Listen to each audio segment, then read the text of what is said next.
Hello,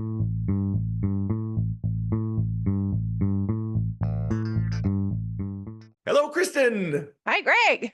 How are you? I'm good. It's the day after Christmas. It's the day after Christmas, and I don't know about I have like sweaty. That sounds gross.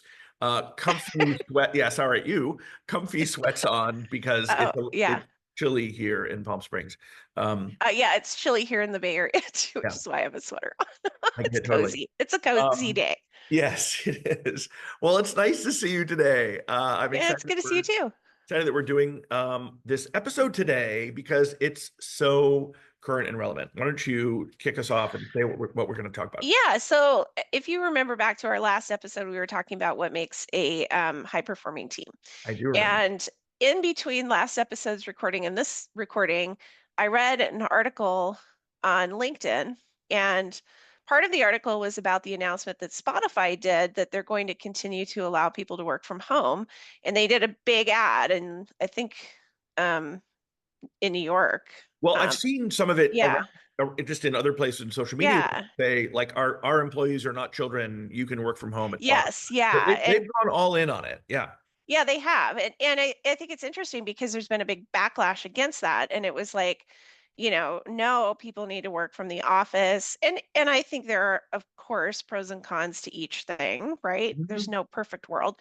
But as I was thinking about it, one of the responses was, yeah, we should trust our people. And then a response to that response was, but what if it's about productivity and not trust? Mhm. And I started thinking about that, and I'm like, productivity is tied to trust, Yeah. and you can't really break those things apart. No, And no, you can't. if you don't trust your team to be productive, it's still a trust issue. Yeah. And if you don't have a way to measure productivity, that's not really on your team, that's on you as a leader. Yeah. And so I don't know, what do you think about it? So I have thought about this a lot because Okay. I'm not in a corporate role right now, as you know, and I most recently had worked at Amazon, and so was at Amazon for several years and had a lot of great experiences there. Worked in the office every day, and pandemic came. We all worked from home, including me, and Mhm. then I left shortly after that, and then Amazon now is requiring people to be back in the office 5 days a week. They're not the only employer requiring that, and so it's given me the opportunity to think about it because a lot of my friends and former colleagues are Mhm. faced with that. So, like you, I see both sides of it. Like in one respect, in a lot of areas, certainly where I lived in Seattle, where you live in the Bay Area, a commute is a significant commitment. Um, Yes. like the being in traffic and doing all of that and sort of coming into the office, like that's a big deal. And when people didn't have that anymore, a lot of people, myself included, discovered an appreciation for just their life that they may not have Mhm. felt before. The other piece of it, though, sort of in support of working from home. In the last role I had at Amazon, I had 7 or 8 direct reports.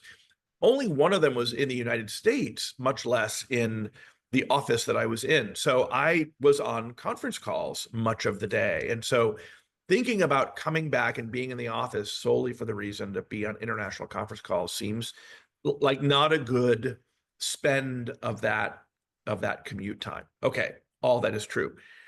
And also, there's something that I have had a tough time nailing down about being live in the office. There's something about, and it gets captured as, sort of water cooler conversations, which is funny because nobody has a water cooler anymore. But it's in the kitchen, in the break room, the people you get coffee with. There's something about those connections that uh, that don't come from a work from home. And so part of productive, and that's what I'd love to dig into with you. Part of being productive, I think, is as an individual, as a person having a job. Mhm. Part of being productive is being dialed into the goals um, and expectations and culture of the company that I'm in the middle of. That's not as easy if I'm at home. So I Yeah. have I have kind of mixed feelings about it, but and we can follow this thread too. I'm also a believer that as a leader, if you haven't given clear, measurable objectives to your team, defining what good looks like, then shame on you.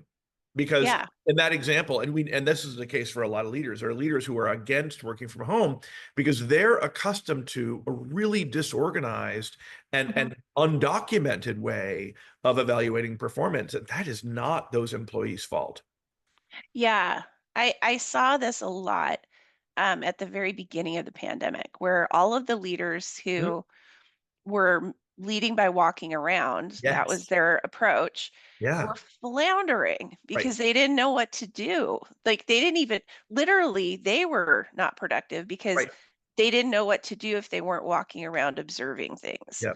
And I think that group is the group that is pushing hard to get people back into the office because it Yeah. enables them to have that, I'm going to call it loosey goosey Sure. management style, because it is. It It is is. not a Yep. disciplined management style. It's not. And while I think that there is a place for wandering around and talking to your team, for sure, it's part of building It is. rapport. You can also do that over the phone with people who are working from home. You You can. just have Yeah. to be disciplined about having one-on-ones and Yeah. um I mean, I hate to say it this way, but keeping tabs on the vibe of your team, Yeah. you know, and Way to say that. knowing Yeah. when somebody's in trouble or suffering or whatever, and reaching out to them proactively. And if you're doing that and you're taking that disciplined approach, I think you get around that need for being in the office. But I do think people, this is the flip side of what I just said though. Yes. People need what they are calling a third space. Oh, And for a long time, there's like there's home and there's work, right. and those were two of your spaces. And then, you were maybe part of a club or part of a church or part of a, Sure. some sort of group, and that was your third Hmm. space.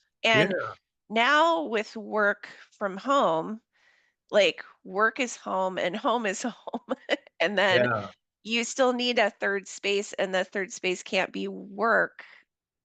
And it's probably, at least during the pandemic, it wasn't one of those other things because those weren't open and available. Right. So it's almost like work can become, for people when there's sort of a hybrid model, the third space where they can Yeah. engage with other people and have Right. that kind of community. Um, Yes. so I don't know. I feel like all that to say, I don't think I said that like super cohesively, but basically, I think what the third space is kind of shifted around a little. And we haven't been very good about like acknowledging or accepting that there's a human need for that, Yeah. and to not be at home and not be at work and to be in a other space. And when you work from home and you home from home, Yeah. then you're down to like one space really there, Yeah. you I know? really like how you describe, I think you did that really well. I like how you describe it because a couple of things come up for me. So long before the pandemic, I worked from home very consistently in different Mhm, roles at different companies. And so for me, what was important was having a separate space in my home that was for work. So mhm, that, I didn't know it wasn't always an office. It was often not an office. I didn't live in spaces that were that big, but it was often a place where I could, at minimum, close the laptop and literally cover it with something, or best case scenario, close a door. So that yeah, so when I'm having home time at home, the work sort of trappings are not surrounding me, and where also I can close the door for work. But none of that is the community piece that you mentioned. And I think that's really interesting and necessary. It's a mhm, little bit about what I was, I think, referencing as I think about it. And I'm interested in doing more. Because if I think of what I used to do at the office, so my most recent at Amazon. And so I bicycled to work, which is a thing that I loved. It was a way to get a little tiny bit of exercise at the beginning and end of the day. And so there were people I interacted with who were also bicycling. Some of them were going to my office, some of them were mhm, not. But that was a community that I connected with. mhm, People that I saw like in the lobby of the building as we were coming in to work, that I very often I would sit and get coffee with people that were not in my team, even in my organization. So the community thing is interesting, and you're right. It was a third place because we mhm, weren't engaged in solving work problems. Um, mhm. it was social, but but it wasn't the same as like just having random coffee at a coffee shop. So I think it's a great thing to key in on because you're right. As you describe it, that feels like what was missing in a big way in during the pandemic was that other community space. Yeah. And I think if companies start thinking about the workplace office as being that community space, Mm, that's more attractive than, having to go in because someone told you to, and the only right. thing you really do there is call international team members that you could do from home anyway. Like that is just a waste of literal physical space. It If you, is. and And I, you're and I, paying I for it. Yeah. like think putting my CEO cap on, I get Yeah. it. They're Right. spending billions of dollars on these office Yep. spaces around the Yep. world. And it sucks to have $1 billion office space Yep. not getting used. Right. Yeah. And I know that's why a lot of the very senior Oh, leaders want people to go back into work. yeah. And it's very much a tactical Of use course. of space Well, situation. yeah. But, if we could think differently about how to use those spaces and maybe open those spaces to, like, I mean, I just think I'm here in the Bay Area, right? Facebook, Google, all these places have these $1 million buildings with Yes. nobody in them, Right. and they're beautiful spaces, and they're capable of holding many different companies, and maybe they're Yeah. capable of holding companies that otherwise could not have such a beautiful space and would treat it very well but could use it part-time. I mean, Yeah. while WeWork failed, I think Yes. WeWork Spectacularly. had an interesting They did. kernel of a concept. Yep. And I think that if bigger companies could start to think differently about their space and not just be so rigid in like, well, it's always worked until now, so we're going to make it work again. It's like it worked because it was a different time with a different generation with different kinds of work. Yeah. And now you've got a whole new generation of people that are leaders in the workplace and frontline people in the workplace, and they don't accept that. Yeah. There a couple of things come up as you describe that. The other interesting thing I think is probably true about filling empty office space is I know in some instances, and I don't know this for sure in all instances, that local municipalities give tax breaks to companies that bring office workers in Mhm. because they support a local economy. I can imagine that there are cities that are going to be looking for those tax breaks to be ended, and that's another driver for those companies. But Yeah. the other thing that comes up, though, I mean, because that's less interesting. If I think about this idea of being of managing, leading a high performance team, right? So one of the things that's happened that I Thank you for dragging us away from office space and toward exactly, because honestly, I could go there. I could go to tax incentives and like, no, we're going to come back to high performance teams. Um, you're welcome. The interesting thing is the office environment, with some intentionality and also in part accidentally, became that third space, that community space, and people engaged in things that were not necessarily work. I'm just thinking of again when I worked for Amazon most recently, and we would go just walk around the South Lake Union area, or even like I would have one-on-ones down at the lake with members of my team. So there was a community aspect to it that I think maybe Amazon was glad for, but didn't really plan for. So then I think one of the points that you're making, if I'm leading a high performance team and I'm in this return to office moment, I have a unique opportunity to start creating community connection Mhm. with my team, whether they are remote, hybrid, or in the office, and really and being deliberate about it, not accidental about it. And what it takes is, I think, an awareness that that's necessary, right? An awareness that Mhm. it's not a nice to have. It's necessary for the work connection to be successful and necessary for, so I guess, feeding that high performance aspect. Yeah, well, I mean, you can't have a high performance team if everybody's mental health is tanking. Right. And that's happening a lot right now, Yeah. all over in lots of different industries. Yeah. And so, part of, I think, maintaining a healthy mind and a healthy attitude toward work is having that community. And yet I think as a leader, it takes you being willing to take a risk to try to build Yeah, it, because 100%. it isn't something anyone's ever been taught to do. It's No. not something that we think about as a part of why you would um, go to work, or, like what you would expect to have from work, Mhm. But I think we did have it in some ways in office. Mhm. And we have to figure out how, with these hybrid teams or hybrid work situations, or everybody back at work but resenting it, or whatever it is, Yeah, yeah. how to build that so that it can feel good for people to be at work. I love that. And so it can feed their creativity and their innovative spirit because that need is being met. What's Hmm. interesting, so what I'm thinking of is I think there's all kinds of ways that leaders for decades have done that, Hmm.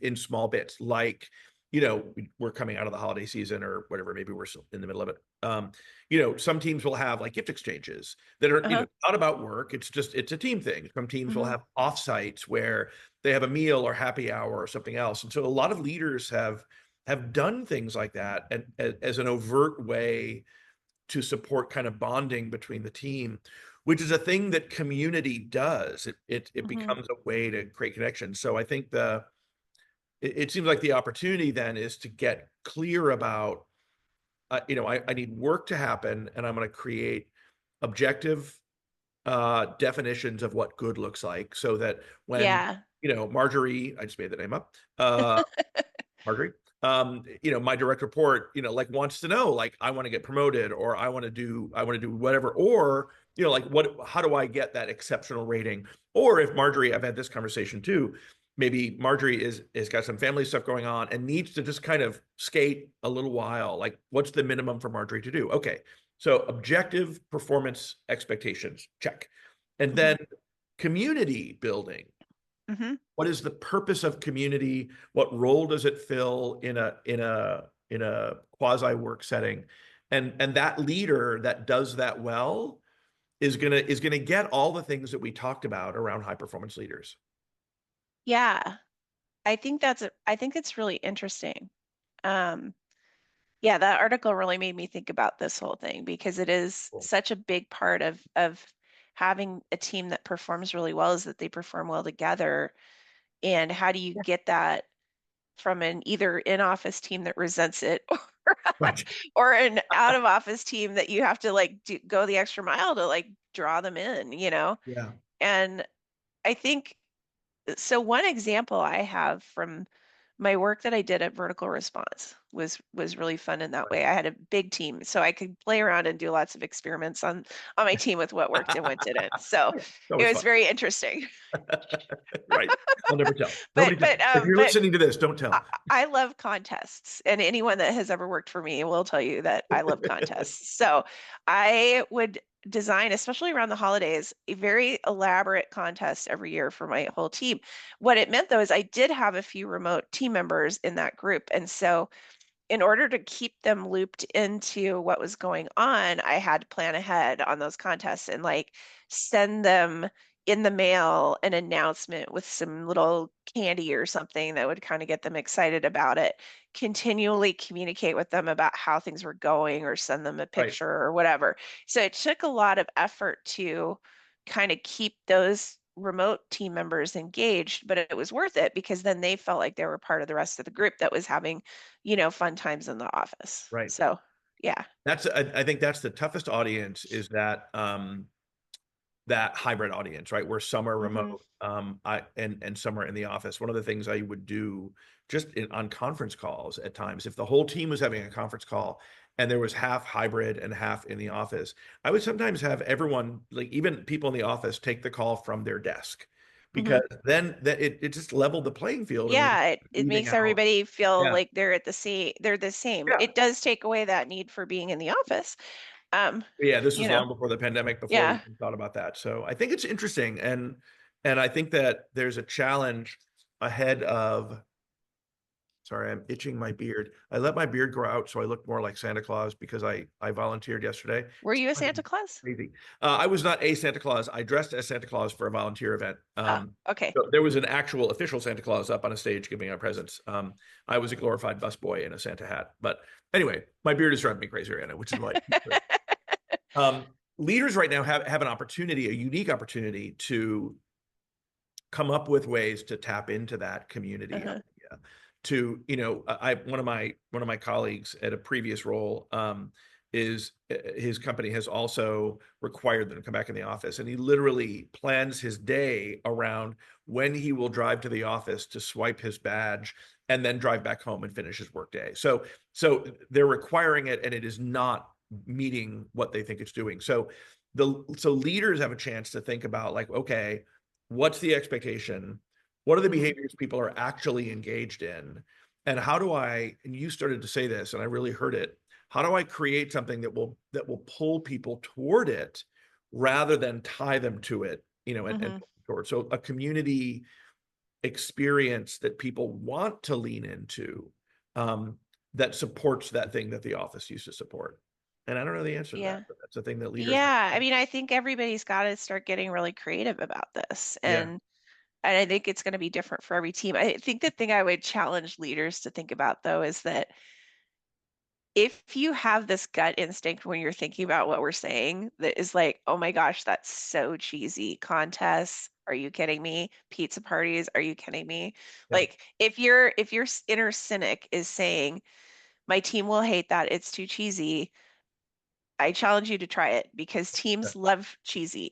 Like they love it if they can make fun of you. You might feel super awkward through the whole thing, but if they can Yeah. like be like, "Oh my gosh, did you see what Greg did? Did you see what Kristen did?" 100%. They they are surprisingly delighted by it. They may Yeah. not say it out loud, Right. but like they like that you took the time and paid enough attention to like do Yeah. something for them. And I Complete. think that stuff is important and people should set aside their ego and their cynicism and do fun things with their team. Always. The other thing I'll say about that, and this is a thing that I've done for years. So remembering to do the fun thing is Uh-huh. not always my strength for a Me either. variety of reasons. Yeah. So what I have done for years is leveraged the person on my team for whom that is their strength, Hmm. and just said, hey, you know, in a one-on-one again, and you know, talk about kind of being vulnerable because I think it's there. Hey, I know this is important, Yeah. and it's not always my strength, and I know that you're good at it. Will you help me? Will you maybe help me plan something, or will you remind me or give me some ideas on how I can do this? Yeah. You don't give up the responsibility. You don't give up the leadership of it, because to your point, even if it's cheesy, they're going to love to giggle at you a little bit.